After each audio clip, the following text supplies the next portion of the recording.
In for the Night is a podcast that discusses movies, random topics, and gives you an excuse to just stay in for the night. Can't see me. If you guys are watching this, he was closing his eyes and he said we couldn't see him. I'm like Dave Bautista, Guardians of the Galaxy. Oh, yeah. When he's like hiding in plain sight, eating chips super loudly. Hi. Hello. My name's Katie, and everything hurts.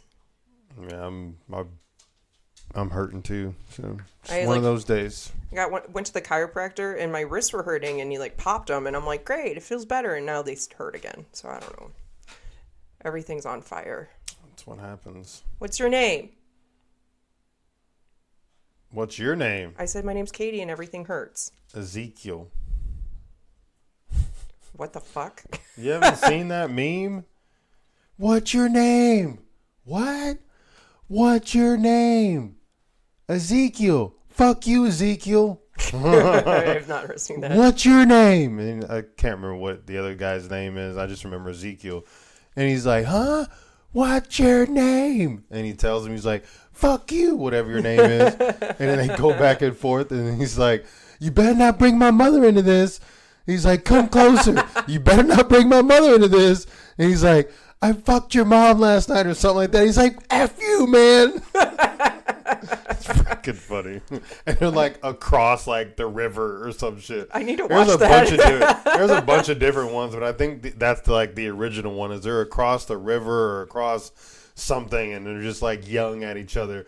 And it's like you can barely see. They look like stick figures because they're kind of like really far they're supposed to be really far away, but they can hear each other still. It's pretty freaking funny. I'm surprised you haven't heard that. I have not heard that at all. Wow. It's like kind you of the are underneath I the still rock. think my favorite meme is the one who's like, what is one thing a black person wouldn't do but a white person would do? Best one, Did you hear that noise that came from the super dark forest where 17 Murders came from?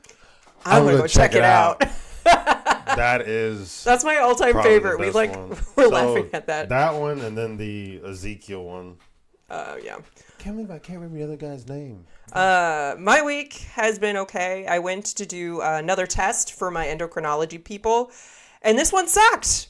Royally sucked. I did the cortisol test, and I look like, if you can see that, I look like I'm it's not as bad now, but heroin addict. Still pretty dark. They had to prick me 3 times, once at the beginning, then halfway, and then at the end.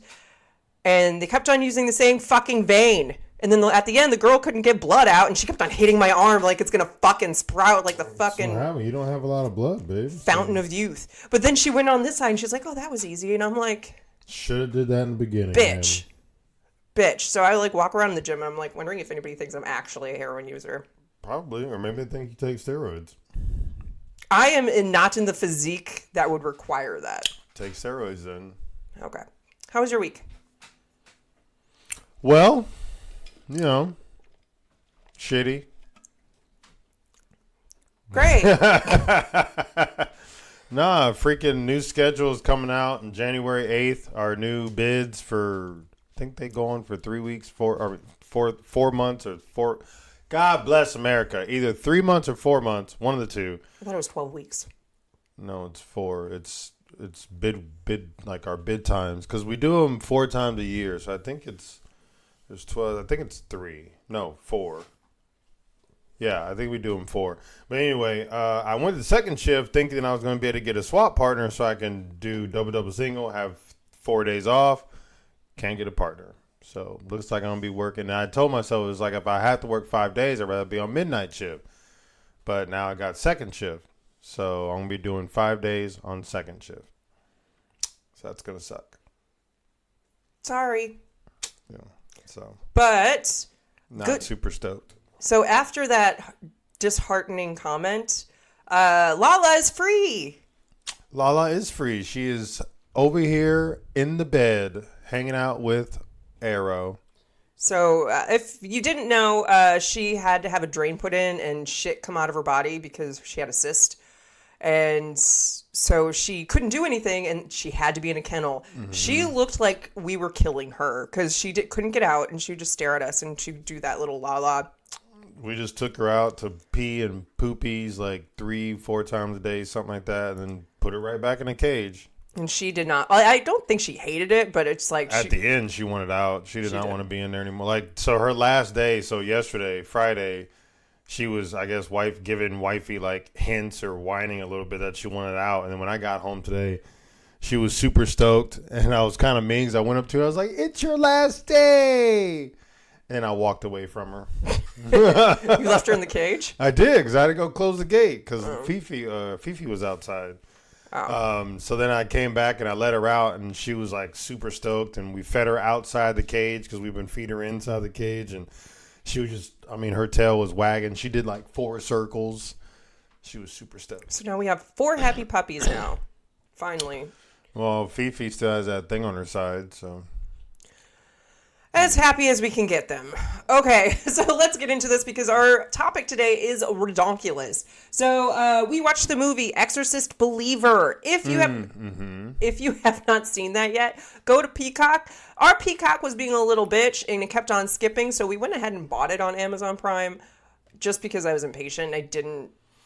I couldn't sit through it when it stops every like 20 seconds. And that was really annoying. So we went ahead and bought it, and it was fairly good. So let's get into the stuff.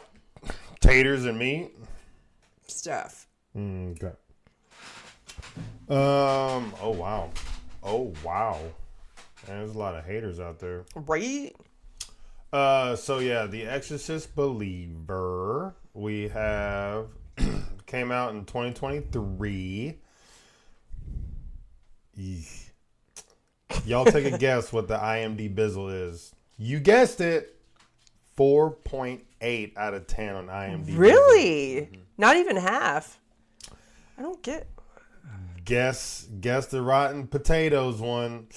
You guessed it again. I didn't guess at all. 22% on I was going to say Potatoes. 23%.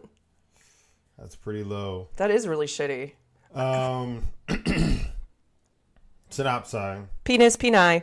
When his daughter Angela and her friend Catherine, you did not notice that at all? I did, and I said "all" during the movie too. Oh, you just didn't pay attention because you never pay attention. Anywho, show signs of demonic possession. It unleashes a chain of events that forces single father Victor Fielding to confront the nadir of evil. Nadir. I had a friend named Nadir. It's weird that it says the nadir of evil. What does nadir mean? Is that like how do you spell bad? it? The way it sounds. Nadir. I have no idea. I did not know that. I'm going to have to look that up. His name is Evil, apparently. Ruh-roh. Terrified and desperate, he seeks out Chris McNeil, the only person alive who's witnessed anything. Oh, yeah, Chris is the woman. The old lady. See, yeah. Who got her eyes stabbed out. K-R-I-S. No, not if it's Christine. Christine. I think her name is actually Chris because it would have done Christine here. If I was going to name somebody Chris, I would start it with like a Q just to fuck people up. Under their cast, it says Chris McNeil. So that always throws me off. I'm not used to that. The only person alive who witnessed anything like it before. So, yeah. And it's funny because I think in the movie, Catherine, hints, is the one who like provokes all this like Ouija board shit to happen. So I don't think so because Angela, she brought Catherine to the forest because she's like, I want you to hear my mom. So she started it. I think it was the Catherine chick. Because when they were down there, they're like, oh, yeah. She was like telling Angela how to do it. She was like, yeah, you just talk out to your mom and say something, blah, blah, blah, blah. And it's funny because she's the church-goey one. Mm-hmm. And the parents I think it's funny because she's just like you. Babe, do you want to go in the forest and try to summon demons? Yeah. Fuck yeah. Let's do it. All right. Like right now? It's wet out. But they were pretty terrifying as demons, though. I'll tell you that much. So it was like double the fun. Am I supposed to be? Okay. So I don't know what you're doing. I didn't know what I was doing. We have Linda Blair. All these people I don't recognize any of them. But we have Linda Blair. We have Ellen Burstyn. Bursting with fun. We have Olivia O'Neill. So Chris McNeil was the movie actress, but Chris is Ellen. That's not Lydia. It's Lydya. Yeah, Lydia. Jewett, Jennifer Nettles, Leslie Odom Jr., who, that's crazy. So we have Leslie, who is the male. victor's name. Yeah. A male. And then we have Chris, who is an older woman. They're just like swapping gender roles here. Swapping. But Leslie is known to be a male name. I've known Ashley, like spelled just normal Ashley. And he was like a light-skinned, I guess, mixed guy. And he had dreads. He was a pretty boy. He had like blue eyes. I always find it fascinating when black people have like light-colored eyes. I just want to stare at their evil eyes. He was pretty popular, I think. My friend's, I'm going to say her name. I don't give a fuck. Anne Dowd, and she played herself. She played Anne. She is Aunt Lydia on Handmaid's Tale. But I had a friend talking about eyes. I was like leaning over a desk and was talking to her, and she's like, I need you to get away from me. And I'm like, why? And she's like, your eyes are not natural. And she said that to you? And she was like, it's freaking me out. And so she thought Why are your eyes not natural? They were just really blue. I don't know. Not really blue right now, but I can't really tell because the screen is shining on them. Dark time. It's dark time. So this movie, I don't know why it got bad scores. I mean, it was pretty decent. I didn't see anything wrong with it. The acting was good. The acting was good. The story was good. Was pretty. Maybe it's because like the ending people hated, but I mean the ending was good because it was like I didn't see that coming. So right. And then I don't know what people didn't like. That sucked. That's what the dad gets. Fuck you, bro. Mm-hmm. Fuck you. You just fucked your daughter. The Victor and like the other daughters, the husband Angela. and wife, the wife, they both agreed that they weren't going to do that. Mm-hmm. And then the other dad was like, bah, bah, bah, bah, bah, and then we're trying not to reveal the ending, but it's it's fucked up, man. So yeah, it was. But I thought it was good. We talked about. I would watch it again. Yeah, I would watch it again. We bought it, so we should at least get our money's worth. Maybe there was something we missed. In the beginning, they're in. I want to say it's Haiti. Is that right? They're in Haiti. Mm-hmm. Okay, so they're in Haiti, and then all of a sudden there's an earthquake, and the wife gets in, like she gets taken out in an apartment building, and the doctor's like, you have to choose. Are you going to do the wife or the baby?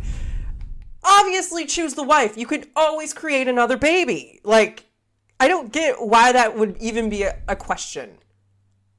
If that to me, I never that's saw like it at that point, but yeah.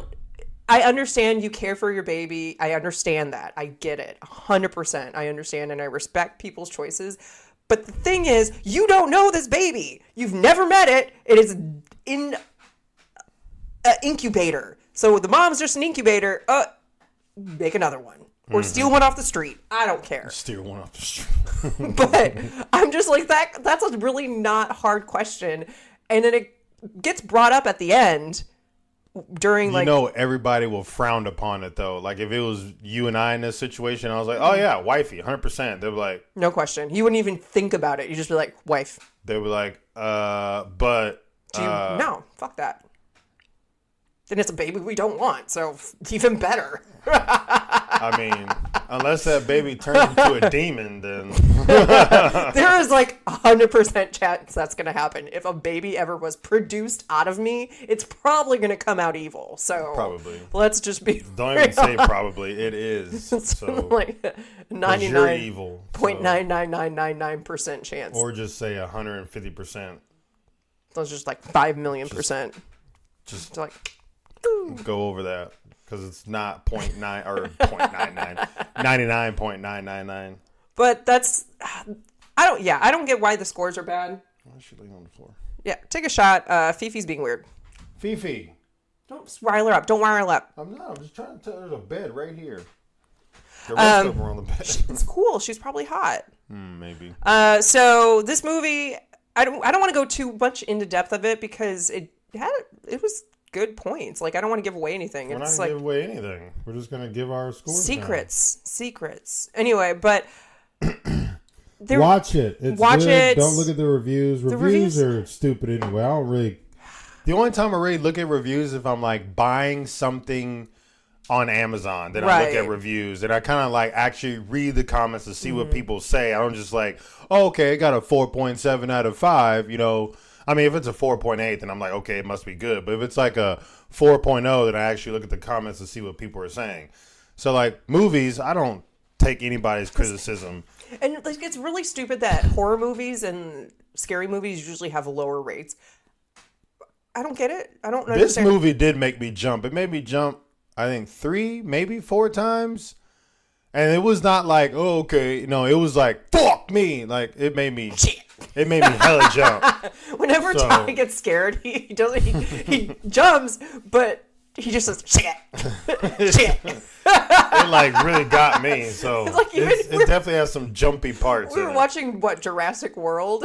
At the beginning, like in the first like 10 minutes, you jumped like 7 times. Just had some freaky shit in there. It was and then really I almost funny. cried when the Bronchiosaurus was left on the island, and it was like crying. It was so sad. That's the saddest moment in cinematic history. I think about that every day, and it hurts my feelings. Are you Yeah. really? I'm at work just like playing video games, and I start tearing because of it. I don't want to believe that, but I feel like I would. You should believe it. All right, Ler or Ezekiel, what is your score today? 15. I'm going to give it a 10. I really liked it. Yeah, I'm going to give it a 10. I thought the acting was good or well. Like, little girls are fucking creepy as shit. Yeah, little girls are creepy. I mean, children are creepy in general, but they, like, put an edge to it. Like, they did a really good job. Like, I don't know why this movie got such bad reviews. Like, I thought the story was good. Yeah. There wasn't any, like, oh, well, I don't, like, I usually have questions at the movies, like, oh, well, I don't understand why that happened. Like, I don't have any questions. I, like, knew what was going on. I understood the ending. Like, I don't know. These critics that criticized or rated this movie are stupid. So you have it here, folks. So definitely check it out. Again, it's on Peacock, or you can purchase it. I feel like in a few weeks you should be able to rent it. Yeah, you should be able to rent it. It's 2023, and it probably came out in, what are we in? Or I think it probably came out in like October or something. Yeah, so it's relatively new. But check it out if you're looking for a scary movie. And since this is Christmas Eve, this episode is coming out on Christmas Eve, so tomorrow, because we're recording a day ahead. It might be a Christmas movie for you. So go ahead. Either watch that or Violent Night. Violent Night's really good. Or both. Why not both? Both. Just like watch half of Violent Night and then watch half of The Exorcist Believer. The beginning half of Violent Night and then the end half of Exorcist Believer, and just mash it together. There you go. And then Violent Night Exorcist. And then watch the remaining half after that, after The Exorcist of Violent Night, so that Santa saves the day. There you go. Right there. That's like a perfect movie. Perfect. Santa saves the day. Santa saves the day. He's going to save the possessed children. Possessed children. Okay. So that's the movie. We are moving on to our topic. I'm pretty sure you don't know who this person is, even though that was technically Whoopi Goldberg? Yes. Bam. No. Damn it. Thought I was right. This is technically your topic, but I chose it for you because you suck at choosing topics. It takes me 20 years. Absorb it. We are going over the bonker story of Jodi Arias. Girl or guy? Girl. Okay. All right. So I'm going to cite my resources. It's definitely Wikipedia, Crime Museum, abcnews.go.com, and allthingsinteresting.com. So this is a fun story. So buckle up. Are you ready? Are you buckled up? I didn't see you buckle. Click. I don't wear my seatbelt, so I don't need a buckle. I don't wear a seatbelt on a roller coaster. I just hold on for dear life. Push myself in my seat. Okay.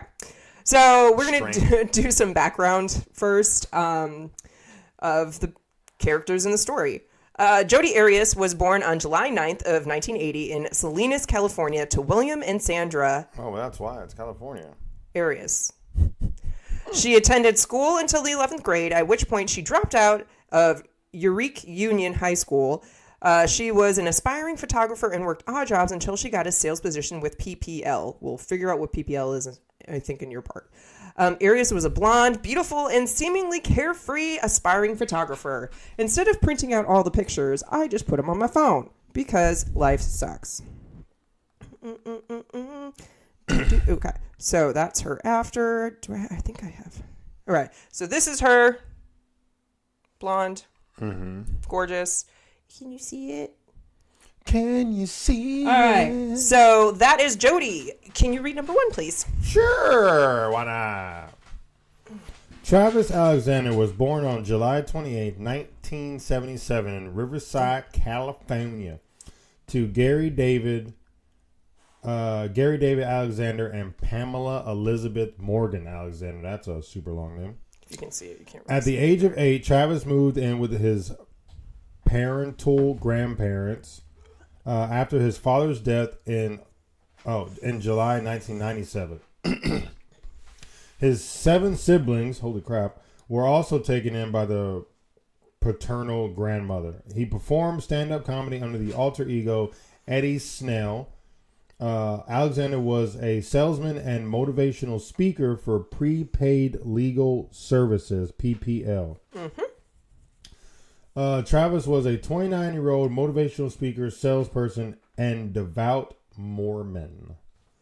That's why they had so many fucking children. Ew. All right, so those are the casting characters right now. So we're just going to get into it. The meeting. That's what I labeled it. I don't know why. The meeting. The meeting. Dun dun. Okay. Jodi Arias met Travis Alexander. That's hard to say, and it sounds so stupid. Just because say it's Travis. Why do I have to say Travis and Alexander? I don't know. Anyway, so Jodi met Travis in September of 2006 at a business convention in Las Vegas, Nevada. Arias was looking for opportunities with a network marketing company called Prepaid Legal Services, Inc., PPL.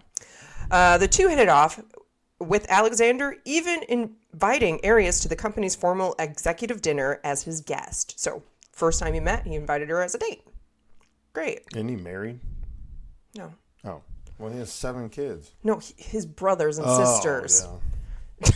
All right. So Hughes, another close friend of Alexander's, said Alexander was smitten. After the dinner, Alexander and Arias talked with each other until 4 a.m.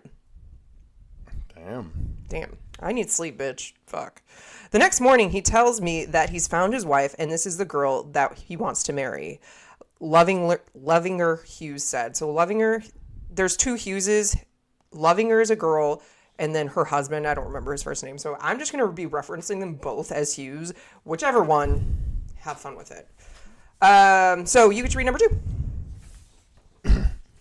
After the convention, once Alexander and Arias begin seeing more of each other, they travel to popular sites in the Southwest. Arias, or Jodi, I don't know why they gotta go by last names, documented online their time together, posting photos onto social media. In an email to Hughes, Alexander shared how deeply he cared for Jodi.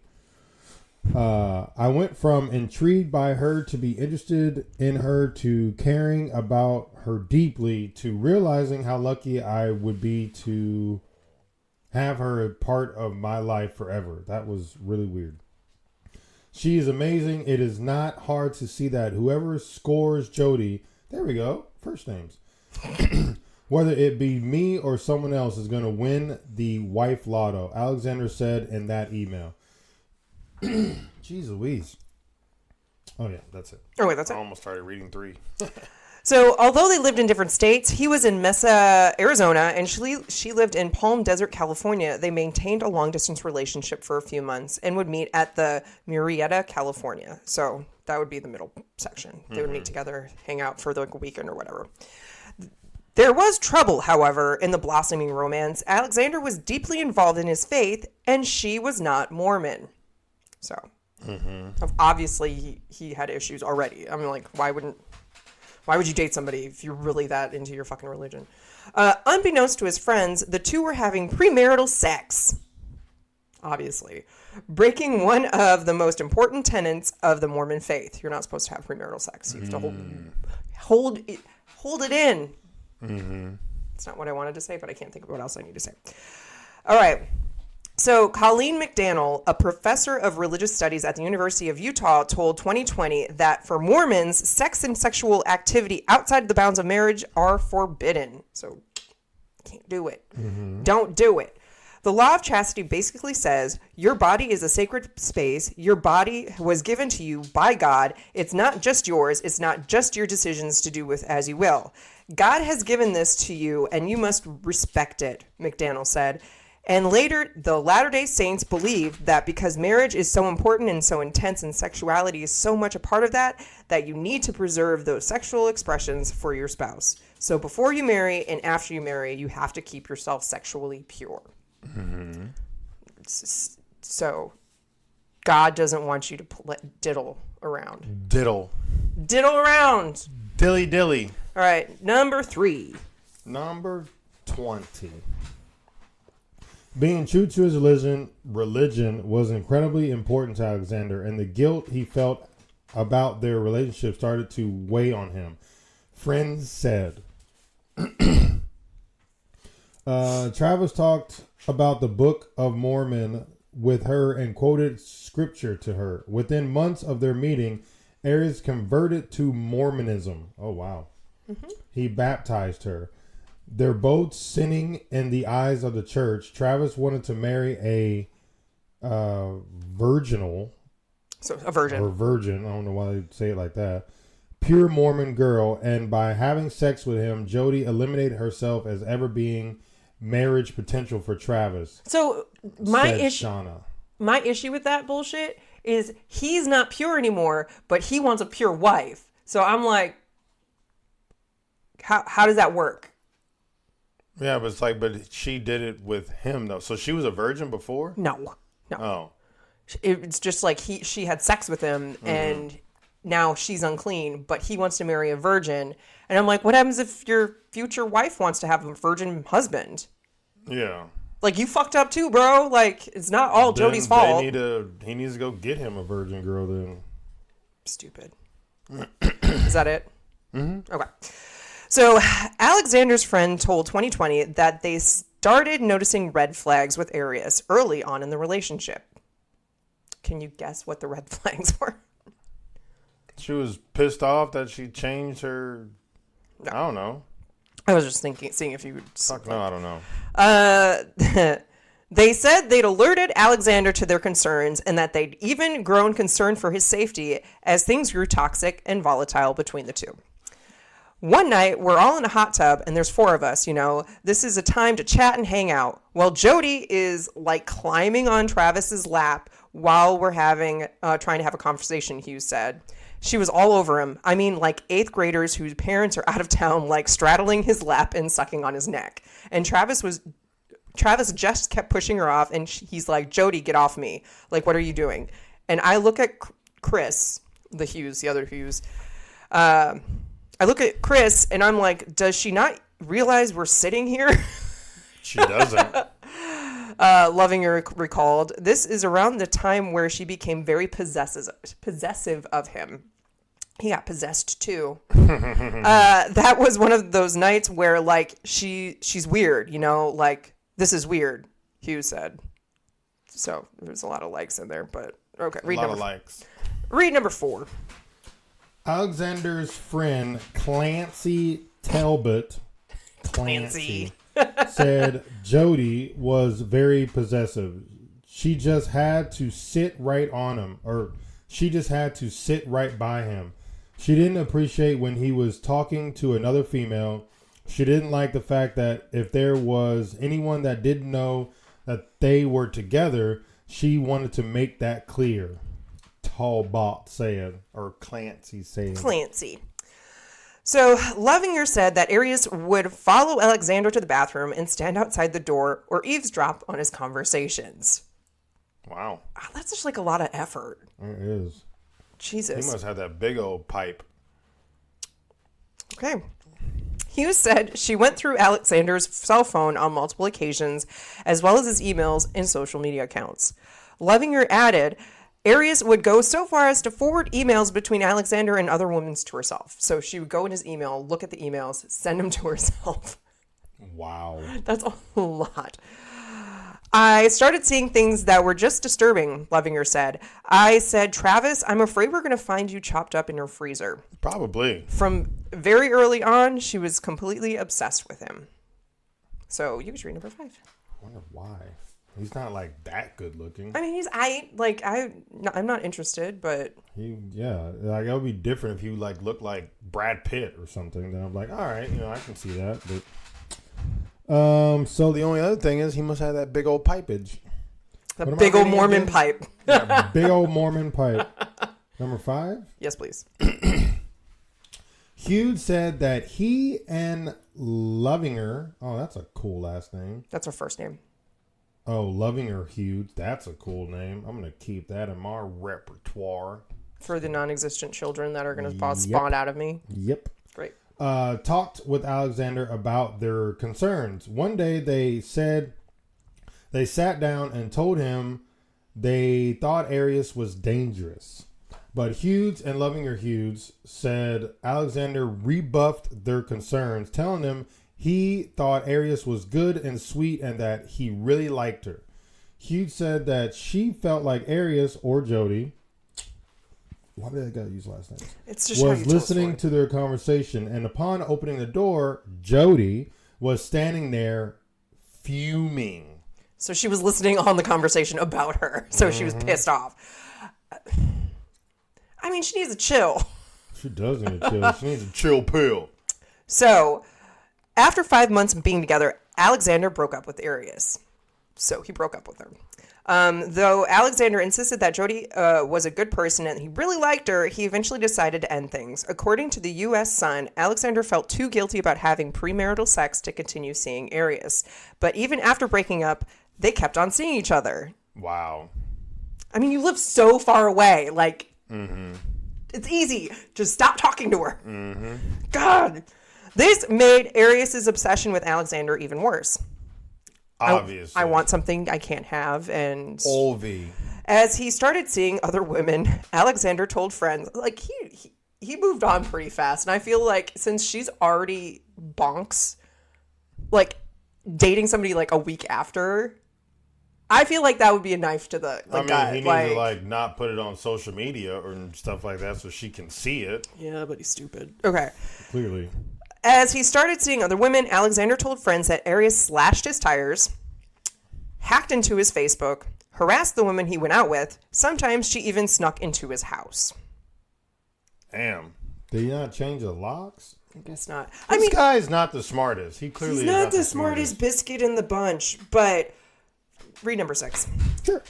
We're just going to get into more angering shit. His friends said Jodi would show up to his house unannounced and let herself in through the garage door because she knew the code, according to Brian. Change the code. Soloff. Change the code. Interesting last name. Who co-wrote a book about Jodi case called Killer Girlfriend, the Jodi Arias story. Skoloff said Alexander told friends she even snuck into his house through a doggy door. Sometimes Travis would be angry, and other times he would jump into bed with her, and they would have sex. Hogan said.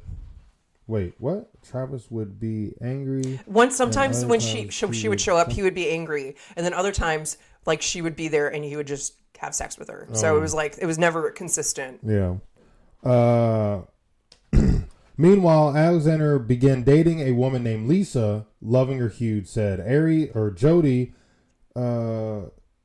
Jodi, she said, would try scaring Lisa by knocking on the door and windows before running away. Wow. Okay, 5-year-old. I mean, she clearly does not have all her marbles. Like, Jesus. Their relationship has become increasingly toxic. Obviously. Well, couldn't tell that. I mean, Jesus. She showed up through a doggy door. Couldn't tell that at all. I mean, I didn't change the code to the garage, so... He obviously likes doing her, so... I guess. Texts and emails between the two from May 2008 suggest that Alexander and Arias had a huge fight, with Alexander calling Arias a sociopath. True. Alexander even told his friends, don't be surprised if you find me dead one day. If the glove fits. Like, if the glove doesn't fit, quit. I mean, the glove didn't fit and he did quit, but he still keeps going back to her. So this is his own, like... I mean, we can't victim blame. Anyway, weeks later, she moved to Mesa. She moved to his town. That's after they broke up. He moves now. No, he doesn't. No, he's supposed to. Mesa, where he was living, his friends were baffled. I'm like, what the fuck? Like, don't do that. If you are a girl thinking about moving to an ex-boyfriend's location just because you miss them, do not do that. She's obviously not all there, like you said. By April of 2008, after living in Mesa for about 8 months, Arias returned to her family in Eureka, California. It's Yreka. Okay, I was excited, and Travis was excited, Lovinger Hughes said. He said, I'm getting my life back. Like, this is a whole new start. She's gone. Despite this change, unbeknownst to his friends, Arias and Alexander continue communicating via phone, text, and engaging in phone sex. So not only were they having real sex, but having phone sex. Stephen Alexander said Arias was his brother's kryptonite. Mm-hmm. So that's a fair assumption. All right, read number 7.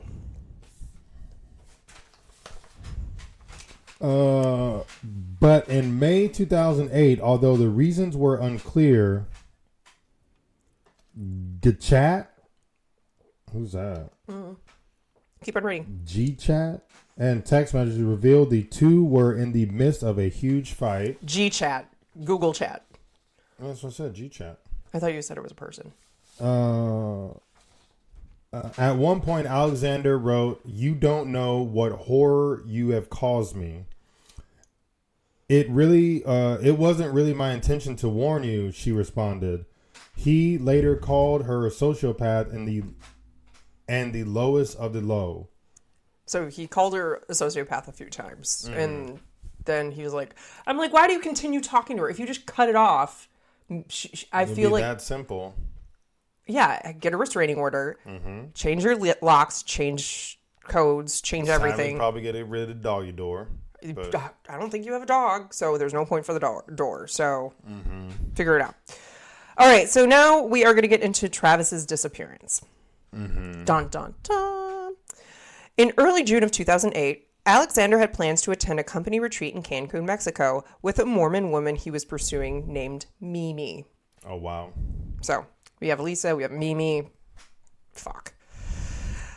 By June 9th of 2008, Travis's friends had started getting worried. They hadn't heard from him for 5 days, which was especially unusual because they were trying to coordinate activities for the upcoming trip to Cancun. Mm-hmm. So usually if you're going on a trip, figure out your shit. Excuse me. When Alexander missed a conference call that he was supposed to be leading, the Hugheses grew worried. So there's, again, 2 Hughes, Lovinger and then Chris. They got worried, scared, and left him a voicemail. Read number 8. I said, T-Dog, you better be dead, bro. Like I was joking. Call me back. You know, why are you dissing me? Why aren't you calling me back? I said to Sky, something's wrong, Hughes said. So that was his message. You better be dead, bro. All right. Mimi, who hadn't left for the trip yet, and 2 others headed to Travis Alexander's home. A friend gave them the garage code to get them into the house, where they found one of his roommates named Zach Billings. They asked him, hey, have you seen or heard from Travis? He said no. He's in Mexico. And Mimi said, he's not in Mexico. I'm supposed to go with him to Mexico tomorrow, Lovinger said. So Billings opened the door to Alexander's room and entered, finding a puddle of blood on the carpet. He continued down the hallway to the bathroom where he discovered Alexander's body crumpled up in the shower. Wow, this guy lived with him? Yeah, he had like 4 roommates, and... nobody knew. Jeez. Well, they would have known when the smell started to smell.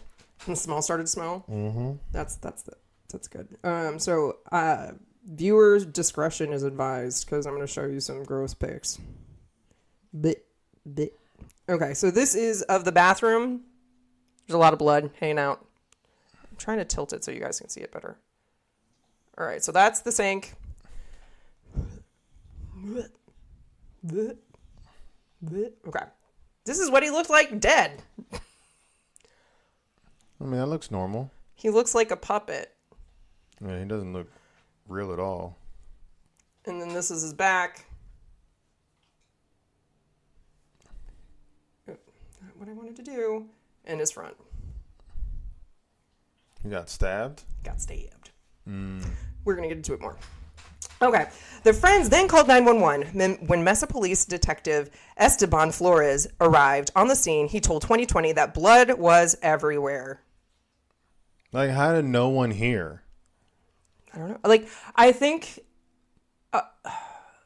during this time, I think the roommates, there were two that were traveling already. They weren't going to the Cancun thing, but they were traveling separately. And I think Zach worked a night or something.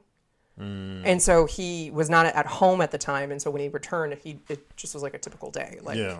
So, and he would sleep all day and then same like you do. Like, you'll sleep all day and then go to work at night. So that's my assumption. I believe I read that somewhere. If it's not, sorry, bro. But that's the only way I could actually see that actually working out. Read number 9. The first thing I thought was there was a major struggle in there. That it was deeply personal, Flores said. Somebody knew him. Somebody wanted him dead. Somebody wanted to make sure that he was dead. Jesus. So usually there's like a psychology thing about it where if you don't know somebody, you won't be as violent to them. Like if you're just somebody on the street and they come, usually they'll like stab or shoot you once. If you know somebody and they're trying to get vengeance against you, that is when the multiples happen. So it's kind of similar like Lizzie Borden and any familial murders. Usually you get them good, like a bunch of times over. Authorities later determined that Alexander had been dead for days. Obviously. He had been stabbed at least 27 times. Jeez Louise. His throat had been cut from ear to ear. And he had also been shot in the head. Damn. Yeah, this is a little overkill. Police found a bloody palm print outside of Alexander's bedroom, long brown hairs on the floor and walls of the bathroom that only he used, and a camera in the home's washing machine. So, a clicky camera. Read number 10. When the Hugheses got the news, Chris Hughes said, I remember just saying, almost howling, no. I'm not going to say it like all screaming. You have to put a little emotion in it. And oh my gosh, how did this happen? I mean, obviously y'all know how this happened. With a knife? It was just shock. I couldn't feel anything. I was sitting in a room by myself and it hit me that Travis was gone, Lovinger Hughes said. That's rough. Yeah. I mean, Mimi and who else went to go find him? Mimi, the relationship, and two others. Oh, they didn't name the other two. I thought there was a Hughes. So Mimi and then two other of his friends went to go check on him, but I guess that didn't work out. Within hours of Alexander's body being found, Arias called the police to ask about the case. Wow. Flores said Arias told him that she'd spoken briefly to Alexander the day he was killed, as she was driving to Utah to see a new guy she was dating. During the conversation, Flores told Arias that her name had come up repeatedly during the investigation. Well, yeah. The crazy bitch. But she was a stalker, she was an ex-girlfriend, and she wouldn't leave Travis alone. He said Alexander's friends had told him. So Flores was like, yeah, you're kind of a little bonkers, so... I'm going to need you to come in for questioning. Oh, do you want to collect anything of his so you can keep it? Bitch, locked up. She probably wanted to. Arias denied being in Arizona at the time of Alexander's slaying, he said. When she went to Arizona for Alexander's memorial service, she agreed to be fingerprinted by the police. Okay, so now we are in the section called The Investigation. This is a long one. Okay, computer forensic investigators then made a shocking discovery. They had analyzed the memory card of the camera they found in Alexander's washing machine and found photographs of him and Arias time-stamped from the day of the murder, Flores said. Time-stamped. She said she wasn't there. Mm-hmm. There's proof. So she threw the camera into the washing machine to try to erase evidence. You should have just fucking taken the memory stick. It. Or Dumb burned bitch. it. Or like break it and squash it and do something with it. But no. Burn it. Yeah. Authorities later learned that the blood from the palm print belonged to both Alexander and Arias. Flores and police traveled to Eureka. Oh, maybe it's Eureka. It is Eureka. I'm just saying it weird. Mm-hmm. You could have corrected me. I mean, I never saw the spelling. You just spelled it out, and you said it so fast. I didn't get it. Eureka, California. I feel stupid. Okay. To arrest her. The best of us. Sure. During her police interrogations, Arias told and tried to explain why she had arrived a day late to Utah to see her new love interest. She had been expected on June 4th, but arrived a full day later. She told police that her phone had died and she'd gotten lost on the road. Sure. Sure, bitch. Sure, bitch. All right, read number 11.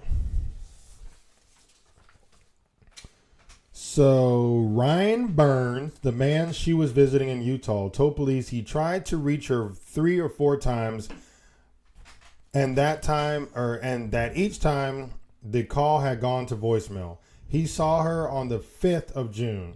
Burns later said that he noticed that Jodi's formerly blonde hair was now dark brown and that she had cuts on her hands. Okay, so going back to this is one of the photos on the camera, and it's time-stamped for June 4th at 5:29 p.m. Mm-hmm. Okay, so this is right before his demise. Yeah. Then, this is what Jodi looks like with dark hair. So this is what she changed to. Oh, I recognize her now. Yeah, I saw her like court case going on back then. Yeah, because it was 2006, yeah. I didn't know. 2008. 2008. I didn't know what she originally looked like. Yeah, so okay. She like changed herself. She didn't want to look like a bombshell. She didn't want to look like sexy when she went to court. So she was already blonde, dyed her hair brunette, and then put. I think she was already a brunette, and she. Oh yeah. Dyed her hair. But then put glasses on. Because they don't let her have contacts in prison. Oh, I don't know that. On June 6th, she left Salt Lake City and drove west towards California. She called Alexander several times and left several voicemail messages for him. When Arias returned the car, when Jodi returned the car on June 7th, she got a rental, I guess? Yeah, she got a rental. It had been driven about 2,800 miles. Jesus. The rental clerk testified that the car was missing its floor mats and red stains on its front and rear seats. So she got a rental. That's smart. If she has a car of her own, she gets a rental to drive it long distance so it doesn't put wear and tear on her car. Totally understandable. But she got a rental car. But usually rentals have a limit. Unless you specify that you're going from like one place. Yeah, I don't know. I didn't help write it up. Is it over? No. Oh. However, it could not be verified that the car had floor mats when Arias had picked it up. And the red stains could not be analyzed as the car was clean before police could examine it. I feel like it's a rental car company's duty that if they randomly see red stains all over a car, maybe have the police come and look at it. Like, yeah, so if she cleaned it before, how do they see red stains? She didn't clean it. The car company cleans it. Oh, that's stupid. So that was really dumb. Okay. Continuing. Flores learned that a .25 caliber gun had gone missing from the home of Arias' grandparents about a week before the killing. The caliber of the grandparents' gun matched the caliber of the bullet casing that had been found on Alexander's bathroom floor, and probably the one in his head. Damn, so wow. She did not try to cover anything up. I'll get into some details later. As he questioned her, Flores showed Arias graphic photographs of her and Alexander just hours before he'd been killed. Arias continued to deny any involvement in the killing. So she's like, I wasn't there. Even though there's pictures of you with a timestamp, you dumb bitch. There. I wasn't there. Wasn't me. Like, that song. Wow. It wasn't me. Okay. They were eventually able to recover the images, which included Arias and Alexander in sexually suggestive poses, which were time-stamped at about 1:40 p.m. on June 4th. The last photo of Alexander alive was in the shower and taken at 5:29, the one I just showed you. And right after, an accidental image of a bleeding person like Alexander was taken. Oops. Read number 12. So I wonder if he slipped first. I mean, if I stab you once in the shower, I feel like you're going to slip, no matter what. Well, or she could put something in the shower, like while he's showering. Be like, oh, hey, how you doing, babe? And then, like, fucking throw some oil in there or some shit. And then stab. But he was stabbed in the front and the back. And then, just a lot went into this. He was stabbed 27 times. His thing was cut, like ear to ear. I mean, gross. it's not like she can't move him. Like, yeah, she's probably super small, but that just doesn't sit right with me. All right, read number 12. Investigators used the timestamps on the picture to determine Alexander's exact time of death. Investigators also discovered a body palm print in the hallway. Bloody. did I say, what did I say? Body. Wow. Bloody palm print in the hallway, which was a mixture of Alexander and Arias's DNA. Okay, so we already talked about the bloody handprint. So, no matter how much evidence I would tell her about, she was not going to admit that she was even there. Wow. Flores said. This chick is not the brightest. I mean, the next day, after a night in jail, Arias admitted to investigators that she had been at Alexander's home that day, the day he was killed. Actually, I gotta tell you, I was there. Really? No we shit. didn't know that. Oh, we were gonna believe you and we were gonna let you out. And she's like, fuck. Yeah, they should have said that. That would have been funny. We didn't know we were going to let you free after a day. Because you're real pretty. And like, now you just fucked yourself up. Damn it. Arias claimed that she arrived at 3 a.m. Okay. And that they'd slept and had sex. She claimed that later on, while she was taking photographs of him in the shower, they were attacked by two masked intruders. A man and a woman. This is sounding very much like Diane Downs. Yep. Who were bent on killing Alexander. She said that one of the masked intruders had told her to leave and threatened to kill her family if she ever mentioned the incident to anybody.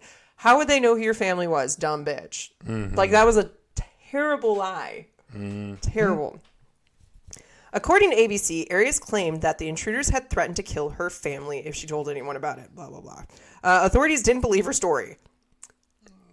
It'd be funny if they just kind of went along with it. They should, yeah. Completely go along with it. And then her story changes, and then there's a drug dealer, and then shady cops. Mm-hmm. Sorry, this is just making. Authorities didn't believe her story. Obviously, she was charged with first-degree murder in Alexander's death. Arias remained in prison for more than 4 years while awaiting trial. In January of 2013, her death penalty trial started.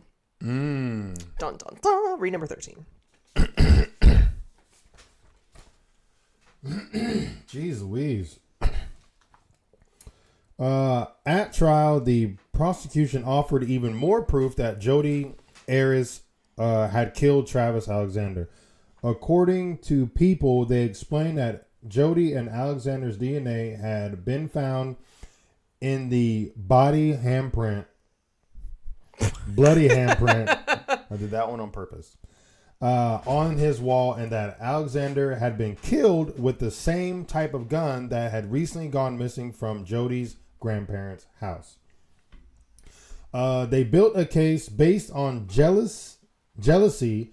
Alexander, jealousy. Jealousy. Alexander, they said, had invited Arias to go to Cancun with him. Wow, I thought he was supposed to be going with Mimi. Poor Mimi. and then withdrawn the invitation when she found when she found out he'd invited another woman instead. The prosecution suggested that she flown into a jealous rage and murdered him. I could definitely see that. That's a very good rundown of that, because if he did invite Arias first, and then he's like, never mind, bitch, bye. Yeah, and I'm going to invite this Mimi chick. Yeah, I could definitely see it, because she was already like bonkers, and then emailing other women like, hey, probably talking mad shit to him. So, all right, so now we're going to go to Jodi's side. Both Arias and her lawyers told an entirely different story. Didn't think that was going to come up. Right. According to them, Arias had killed Travis Alexander in self-defense. What about the two masked people? Yeah. I want them to come back. She claimed that he had become enraged when she dropped the camera and that she was forced to kill him to protect herself. Okay. Jodi's life was in danger. He knocked her to the ground in the bathroom where there was a struggle, her lawyer claimed. Okay. According to USA Today, if she did not have to defend herself, she would not be here, so she wouldn't be in court. She also claimed that she found him masturbating to a photograph of a child. Okay.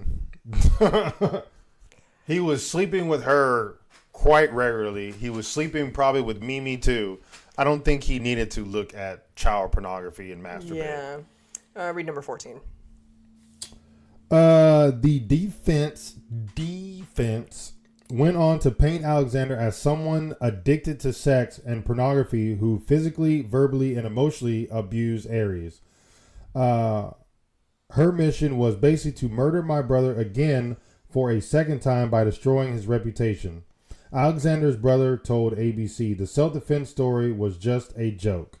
My brother didn't even own a gun. Wait, what? He didn't even own a gun. He wasn't violent. Oh, I was like, what is that doing? Yeah, we know he didn't have a gun because he would have used it on her if it was self-defense. Yeah. I mean, I could understand if he was a sex addict and that's why he kept on going back to Arias, because she easily gave it up. I mean, I can see that. That's not bad. It is what it is, because he's a Mormon. He can't do sex before marriage, but he has a side piece that's willing to give it up, and then he could go find whoever to marry that was in the faith. He picked the wrong side piece. Very, very wrong. And he definitely ignored all the red signs. The red flags. Because there was a million of them. Yeah, there was a lot. The trial, which captivated the nation with its potent mix of sex, betrayal, and murder, lasted 4 months.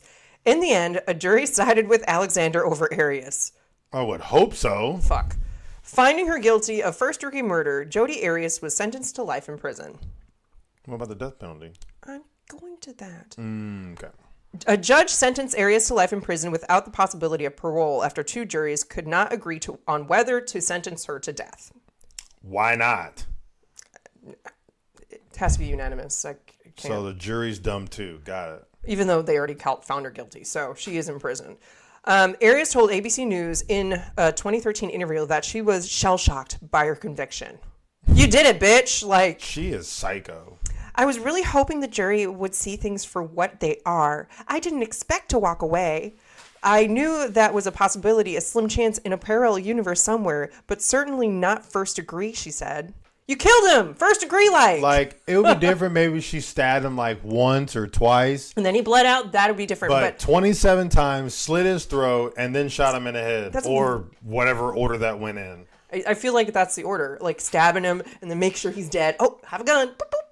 I mean, she could have shot him and then slit his throat. That could have been, or she could have stabbed him a few times, slit his throat, stabbed him a few more times, shot him, and then stabbed him a few more. It could have been any sort of order. That's a lot. Because stabbing maybe 3 times, I could see being in a quick succession. 27. That's 1, 2, 3, 4, 5. I'm not. I don't think she did it because she stabbed him in the back too. She stabbed him in the chest. Really? And from your picture, I only saw it was really 3. There's only some points So I think she stabbed him a few times and then did some other stuff and then stabbed him again. It's blurred out. Yeah, she stabbed him mostly in the back. Yeah, because he was probably showering and then he would turn and Yeah, poor guy though. Poor guy. So where is Arias now? Arias remains in Perryville Prison in Arizona, awaiting a decision on her appeal. So she's tried to appeal a few times. So there was like this was already so long. I was like, I'm not about to do it. I was just going to cover it really quickly at the end. So she had brought up the fact that, oh, you don't have proof I went to Arizona because she doesn't have any receipts. The only evidence was the pictures. So if she disposed of the pictures better, she probably would have walked. Probably. But part of the story no, because then they still had the bloody palm print that had her DNA. So that's one part of evidence that could be easily like, oh, I slept with him like last week and I was bloody. A bloody palm print? Like he just didn't clean it up. Whatever. I'm just saying she could have walked away if she just disposed of the camera better. But also, I don't have any receipts. I didn't go to Arizona because driving from California to Arizona or Utah, like, that's not a short trip. You have to stop and get gas. So what she did was actually cash. No, because she would still have like cameras on her and shit. So like, because most gas stations have cameras, right? So they tried to map out where she would stop. And they went to like gas stations and shit. And they were like, no, we never saw her. Because before she left California, she got a shit ton of gas things, put them in the trunk. And so whenever she needed to get gas, she just hop out, put it in. And, well, that's the smartest thing she did. Yeah. So it's like, there's like little details like that of shit to like help. But everything else she did very shitty. Because of that, if they used any of that information in court, it would have been considered premeditated murder. So it's first degree right now. So that's where there's a difference. And so like I don't remember why they dismissed that information, because it's like, oh, I just carry gas around normally. Like, yeah, they can't prove it was specifically for that purpose. Yeah. So there's like shit like that. There's like little details that are crazy. And I'm just like, yeah, obviously you did it. Obviously you were jealous because all the friends said you were fucking jealous in the beginning anyway. So I mean, she had been jealous from the very beginning. Well, not the very beginning. Like, she became jealous. She was possessive of once him. she made him, or once he made her go Mormon. Then she maybe not, because at least that's from this. It's just when she started going crazy. I think after like 2 months she transitioned into the faith, and I'm like, she did that for you, bro. You could have just been like, I'll marry you. I took you. She's definitely not a virgin, but I mean, good thing he did marry her. I mean, Jesus. I feel like if he married her, she would have been happy and she wouldn't have murdered him. But she took Mimi to fucking Cancun, or was going to take Mimi. That's true. He should have just married her. He probably would still be alive. I mean, he'd probably be miserable, but there's so many other ways. Like, he didn't have to marry her. He could have just changed his locks, like, didn't post anything on social media, move, and then she would know not anywhere communicate with her, and not communicate and stop having sex with her. There's like so many different ways that he could have did that, but he chose to keep seeing her. He chose to keep having sex with her, and he chose to, if that story is correct, that he was going to take her, and then he like went back on it and then he told her he was going to take Mimi. I mean, he kind of dug his own grave. Not to victim blame, but what did you think she was going to do? Like, yeah. I mean, he probably would think, oh, she's not going to kill me. Okay. She's going to be upset, but oh well. Like, I could understand he probably wouldn't think that she would do it because he called her sweet. I mean, his face in that picture. He was scared. He was scared. Yeah. You can tell he was scared. She probably already stabbed him already. She probably already stabbed him. I feel like the stabbings had to have happened first. Like, that's just my... I mean, stabbing's more personal. Yeah. So. You have to up close. But that's just... I think she was probably had the gun pointing at him when she took that picture. I don't think she had stabbed him yet. You think she shot him first? It depends on the angle. I don't know. I think it was to the side. I think she shot him first then. You think? Oh. I mean, maybe. Because if she took pictures first, like, she would have to have some way of getting him to... So she took a picture and she had a gun in her hand. And maybe she said something cheesy like, I'm going to shoot you. Because, I mean, it's easy to, if it's one of those wound up ones, you can easily do it with one hand. I think it's a digital because it had a SIM card. Oh, it had a SIM card? Oh, I thought it was one of the Polaroid throwaway ones. Mm-mm. No, it was a... Because it was his even easier to use then. Yeah, so she took a picture, and then maybe he saw the gun, and he's like, oh, fuck. And I mean, how else? Like, if he's...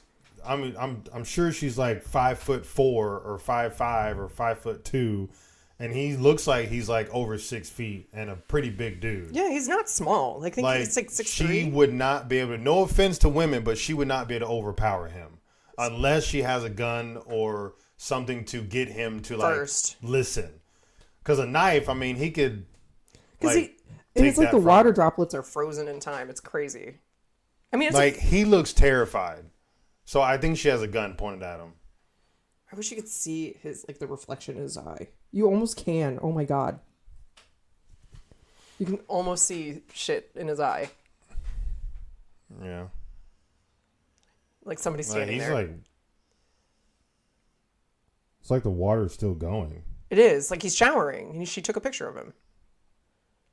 There's like other pictures, but that one was more... Yeah, he looks like terrified.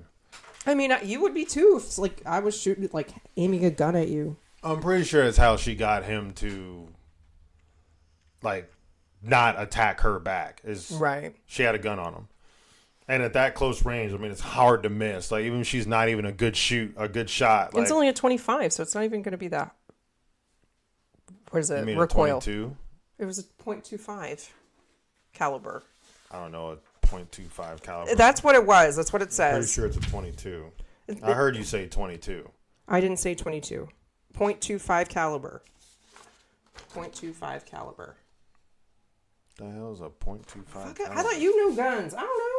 I've never heard of a .25 caliber. But anywho, look up that gun and see how big it is, because that's... You should have done that. I didn't do that. That was my bad.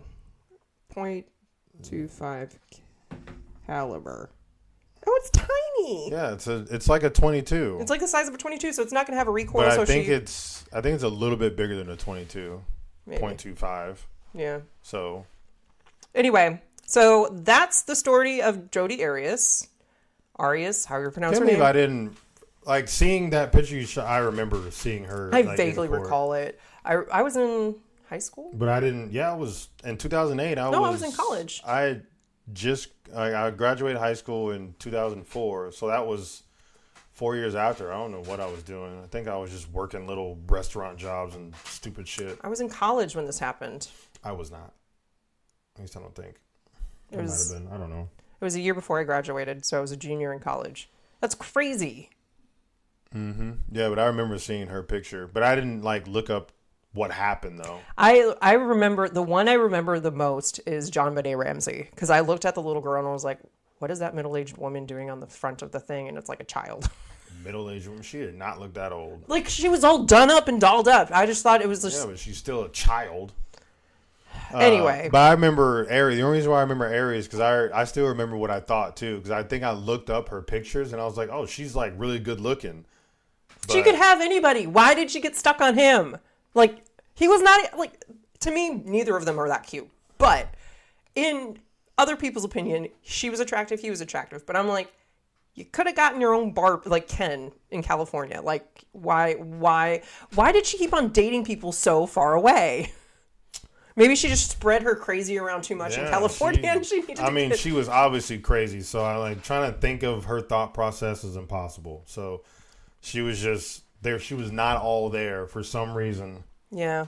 Well, hopefully you like this topic. I mean, I feel bad for Travis, but yeah, that really does. It's a rough way to go. And then seeing the body pictures, there was a lot worse ones, and I was like, I can't do that to myself. It was really gross. I mean, you could have, but I'm surprised they have all those pictures on the internet. Yeah, it has to say they're those little, it's covered and it's to see it's graphic, click to see view or whatever. And but still, having those pictures on the internet, that's I'm surprised the family was. It's because I'm sure the family has to agree to that. Autopsies are meant to be public in America. I'm sure a lot of people say no then. Because then, like, remember the Panama disappearances of those two girls? Their autopsies are not, but they're in Panama, so it didn't work. But yeah, they didn't reveal them. That's why there's So, but that's the case. Tell us what you think. Do you think she did, or was it two masked people breaking in? It was obviously her. If anyone says that she didn't do it, then they're psycho too. Or give us valid reasons why you think she didn't do it. It has to be legit. Yeah, valid reasons. Because there's no way that she didn't do it. Cool. Okay, so next episode, it's We're Not Qualified. Oh, I was waiting for you to say we are qualified, but it's okay. Nope. We're not qualified. Make sure you write into us. Anything really. If you wanted to comment about our past episodes and just have something important to bring along with it, do that. We will definitely share that. What else? What else is in We're Not Qualified? Advice questions, just all confessions, funny headlines that you see that you might find interesting on air. You will email us those two. I'm having problems. I'm tired.